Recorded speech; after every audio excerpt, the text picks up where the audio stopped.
शुक्रवार संतोषी माता व्रत का था। एक बुढ़िया थी, उसके साथ बेटे थे। 6 कमाने वाले थे, जबकि एक निकम्मा था। बुढ़िया 6 बेटों की रसोई बनाती, भोजन कराती और उनसे जो कुछ जूठन बचती वह 7वें को दे देती। एक दिन वह पत्नी से बोला, देखो मेरी माँ को मुझ पर कितना प्रेम है। वह बोली, क्यों नहीं, सबका जूठा जो तुमको खिलाती है। वह बोला, ऐसा नहीं हो सकता, मैं जब तक आँखों से न देख लूँ मान नहीं सकता। बहू हंसकर बोली, देख लोगे तब तो मानोगे। कुछ दिन बाद त्योहार आया। घर में 7 प्रकार के भोजन और चूरमे के लड्डू बने। वह जांचने को सिर दुखने का बहाना कर पतला वस्त्र सिर पर ओढ़े रसोई में सो गया। वह कपड़े में सब देखता रहा। 6 भाई भोजन करने आए।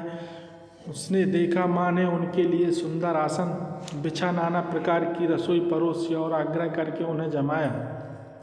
वह देखता रहा। 6 भाई भोजन करके उठे, तब माँ ने उनकी जूठी थालियों में से लड्डू के टुकड़े उठाकर एक लड्डू बनाया।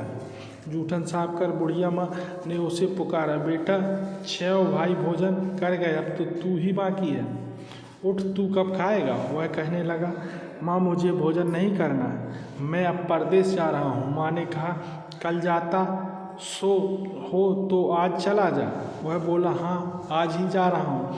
यह कहकर वह घर से निकल गया। 7वें बेटे का परदेश जाना चलते समय पत्नी की याद आ गई। वह गौशाला में कंडे थाप रही थी। वहाँ जाकर बोला, हम जावे परदेश, आवेंगे कुछ काल, तुम रहियो संतोष से धर्म आपनो। वह बोली, जाओ पिया आनंद से, हमारो सोच हटाए, राम भरोसे हम रहें, ईश्वर तुम्हारो सहाय। 2 निशानी आपन देख धरू में धीर, सुधिमती हमारी विसारियो, रखियो मन गंभीर। वह बोला, मेरे पास तो कुछ नहीं, यह अंगूठी है, सो ले लो और अपनी कुछ निशानी मुझे दे दो। वह बोली, मेरे पास क्या है, यह गोबर भरे हाथ। यह कहकर उसकी पीठ पर गोबर के हाथ की थाप मार दी। वह चल दिया। चलते चलते दूर देश पहुंचा। परदेश में नौकरी, वहाँ एक साहूकार की दुकान थी। वहाँ जाकर कहने लगा, भाई मुझे नौकरी पर रख लो। साहूकार को ज़रूरत थी, बोला, रह जा। लड़के ने पूछा, तनख्वाह क्या दोगे। साहूकार ने कहा, काम देखकर दाम मिलेंगे। साहूकार की नौकरी मिली। वह सुबह 7 से 10 बजे तक नौकरी बजाने लगा। कुछ दिनों में दुकान का सारा लेन देन, हिसाब किताब, ग्राहकों को माल बेचना, सारा काम करने लगा। साहूकार के 7-8 नौकर थे, वो सब चक्कर खाने लगे। यह तो बहुत होशियार बन गया।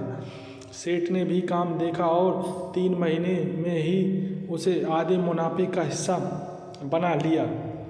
वह कुछ वर्ष में ही नामी सेठ बन गया और मालिक सारा कारोबार उस पर छोड़कर चला गया। पति की अनुपस्थिति में सास का अत्याचार, इधर उसकी पत्नी को सास ससुर दुख देने लगे। सारी गृहस्थी का काम करा के उससे लकड़ी लेने जंगल में भेजते। इस बीच घर के आटे से जो भूसी निकलती, उसकी रोटी बनाकर रख दी जाती और फूटे नारियल की नारेली में पानी। एक दिन वह लकड़ी लेने जा रही थी। रास्ते में बहुत सी स्त्रियां संतोषी माता का व्रत करती दिखाई दी। संतोषी माता का व्रत। वह वहाँ खड़ी होकर कथा सुनने लगी और पूछा, बहनों तुम किस देवता का व्रत करती हो और उसके करने से क्या फल मिलता है। यदि तुम इस व्रत का विधि विधान मुझे समझा कर कहोगे तो मैं तुम्हारा बड़ा एहसान मानूंगी। तब उनमें से एक स्त्री बोली, सुनो, यह संतोषी माता का व्रत है। इसके करने से निर्धनता, दरिद्रता का नाश होता है और जो कुछ मन में कामना हो सब संतोषी माता की कृपा से पूरी होती है। तब उसने उससे व्रत की विधि पूछी। संतोषी माता व्रत विधि। वह भक्ति निधि स्त्री बोली, 1.25 आने का गुड़ चना लेना, इच्छा हो तो 5.25 आने का लेना या 1.25 रुपये का भी सहूलियत के अनुसार लाना। बिना परेशानी और श्रद्धा और प्रेम से जितना भी बन पड़े 1.25 आना लेना।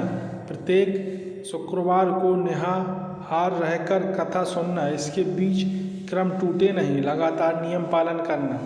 सुनने वाला कोई ना मिले तो भी घी का दीपक जला उसके आगे या जल के पात्र को सामने रखकर कथा कहना। जब कार्य सिद्ध ना हो तो नियम का पालन करना और कार्य सिद्ध हो जाने पर व्रत का उद्यापन करना। 3 मास में माता फल पूरा करती है। यदि किसी के ग्रह खोटे भी हों तो भी माता वर्ष भर में कार्य सिद्ध करती हैं। फल सिद्ध होने पर उद्यापन करना चाहिए, बीच में नहीं। उद्यापन में अढ़ाई सेर आटे का खाजा तथा इसी परिणाम से खीर तथा चने का साग करना। 8 लड़कों को भोजन कराना। जहाँ तक मिले देवर जेठ भाई बंधुओं के हों, ना मिलने तो रिश्तेदार और पास पड़ोसों को भी बुलाना। उनसे भोजन करा यथाशक्ति दक्षिणा दे माता का नियम पूरा करना। उस दिन घर में खटाई न खाना। यह सुन बुढ़िया के लड़के की बहू चल दी। व्रत का प्रण करना और माँ संतोषी का दर्शन देना। रास्ते में लकड़ी के बोझ को बेच दिया और उन पैसों से गुड़ चने ले माता के व्रत की तैयारी कर आगे चली और सामने मंदिर देखकर पूछने लगी, यह मंदिर किसका है? सब कहने लगे, माँ संतोषी का मंदिर है। यह सुनकर माता के मंदिर में जाकर चरणों में लौटने लगी। दीन हो विनती करने लगी, माँ मैं निपट अज्ञानी हूँ, व्रत के कुछ भी नियम नहीं जानती, मैं दुखी हूँ। हे माता जगत जननी मेरा दुख दूर कर, मैं तेरी शरण में हूँ। माता को दया आई। एक शुक्रवार बीता कि दूसरे को उसके पति का पत्र आया और तीसरे शुक्रवार को उसका भेजा हुआ पैसा आ गया। यह देखकर जेठ जेठानी मुँह सिकोड़ने लगे। लड़के ताने देने लगे। काकी के पास पत्र आने लगे, रुपया आने लगा। अब तो काकी की ताखिर बढ़ेगी। बेचारी सरलता से कहती, भैया कागज आवे रुपया आवे, हम सबके लिए अच्छा है। ऐसा कहकर आंखों में आंसू भरकर संतोषी माता के मंदिर में मातेश्वरी के चरणों में गिरकर रोने लगी। माँ मैंने तुमसे पैसा कम मांगा, मुझे पैसे से क्या काम, मुझे तो अपने सुहाग से काम, मैं तो अपने स्वामी के दर्शन मांगती हूँ। तब माता ने प्रसन्न होकर कहा, जा बेटी तेरे स्वामी आएगा। यह सुनकर खुशी से बावली होकर घर में जा काम करने लगी। अब संतोषी माँ विचार करने लगी, इस भोली पुत्री को मैंने कह तो दिया कि तेरा पति आएगा, लेकिन कैसे? वह तो इसे स्वप्न में भी याद नहीं करता। उसे याद दिलाने को मुझे ही जाना पड़ेगा। इस तरह माता जी बुढ़िया के बेटे के पास जा स्वप्न में प्रकट हो कहने लगी, साहूकार के बेटे सो रहा है या जागता है? वह कहने लगा, माता सोता भी नहीं, जागता भी नहीं हूँ, कहो क्या आज्ञा है? माँ कहने लगी, तेरे घर बार कुछ है कि नहीं? वह बोला, मेरे पास सब कुछ है, माँ बाप है, बहू है, क्या कमी है? माँ बोली, बोले पुत्र तेरी बहू घोर कष्ट उठा रही है, तेरे माँ बाप उसे परेशानी दे रहे हैं, वह तेरे लिए तरस रही है, तू उसकी सुध ले।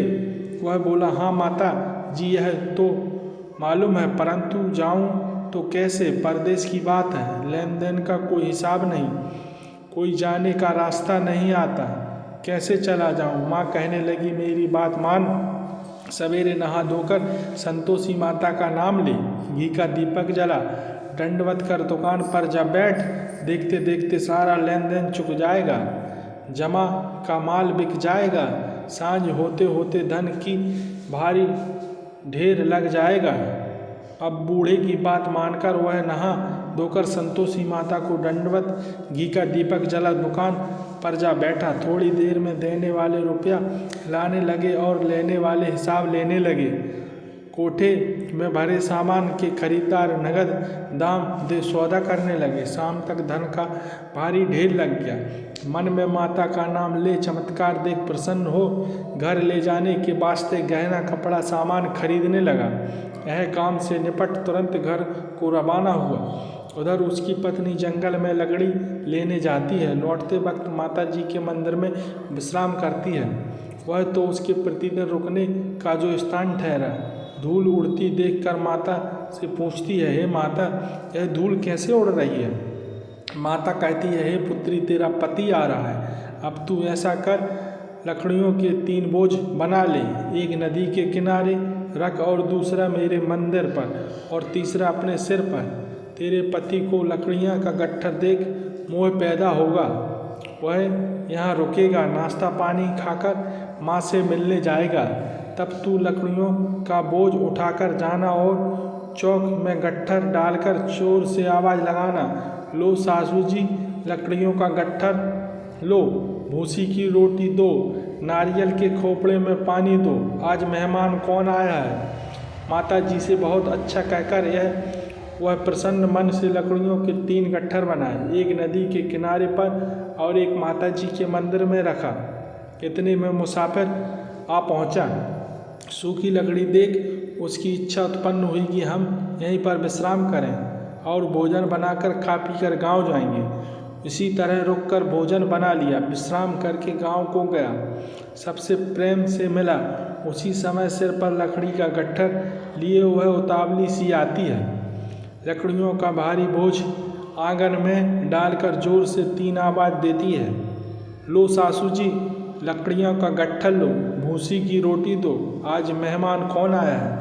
यह सुनकर उसकी सास बाहर आकर अपने दिए हुए कष्टों को भुलाने हेतु कहती है, बहू ऐसा क्यों कहती है, तेरा मालिक ही तो आया है, आ बैठ, मीठा भात खा, भोजन कर, कपड़े गहने पहन। उसकी आवाज़ सुन उसका पति बाहर आता है, अंगूठी देख व्याकुल हो जाता है, माँ से पूछता है, माँ यह कौन है।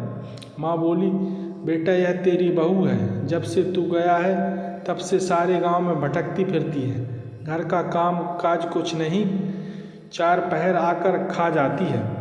वह बोला, ठीक है माँ, मैंने इसे ही देखा और तुम्हें भी, अब दूसरे घर की ताली दो, उसमें रहूँगा। माँ बोली, ठीक है जैसी तेरी मर्जी। तब वह दूसरे मकान की तीसरी मंजिल का कमरा खोल सारा सामान जमाया। एक दिन में राजा के महल जैसा ठाट बाट बन गया। अब क्या था, बहू सुख भोगने लगी। इतने में शुक्रवार आया। शुक्रवार व्रत के उद्यापन में हुई भूल किया खटाई का इस्तेमाल उसके पति से कहा, मुझे संतोषी माता के व्रत का उद्यापन करना है। पति बोला, खुशी से कर लो। वह उद्यापन की तैयारी करने लगी। जेठानी के लड़के को भोजन के लिए कहने लगी। उन्होंने मंजूर किया, परंतु पीछे से जेठानी ने अपने बच्चों को सिखाया, देखो भोजन के समय खटाई मांगना, जिससे उसका उद्यापन पूरा ना हो। लड़के जीमने आए, खीर खाना पेट भर खाया, परंतु बाद में खाते ही कहने लगे, हमें खटाई दो, खीर खाना हमको नहीं भाता, देखकर आरुचि होती है। वह कहने लगी, भाई खटाई किसी को नहीं दी जाएगी, यह तो संतोषी माता का प्रसाद है। लड़के हट उठ खड़े हुए, बोले, पैसा लाओ। भोली बहू कुछ जानती नहीं थी, उन्हें पैसे दे दिए। लड़के उसी समय हट करके इमली खटाई ले खाने लगे। यह देखकर बहू पर माता जी ने कोप किया। राजा के दूत उसके पति को पकड़ ले गए। जेठ जेठानी मनमाने वचन कहने लगे, लूट लूट कर धन इकट्ठा कर लाए, अब सब मालूम पड़ जाएगा जब जेल की मार खाएगा।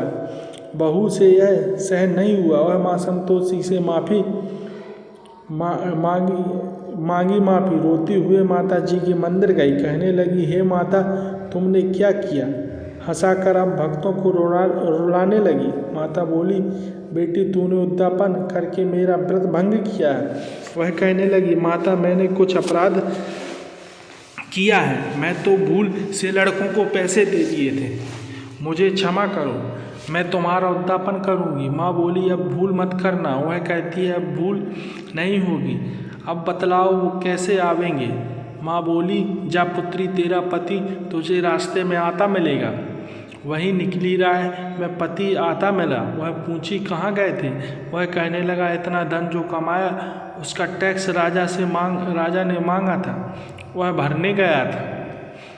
वह प्रसन्न से बोली, भला हुआ, अब घर को चलो।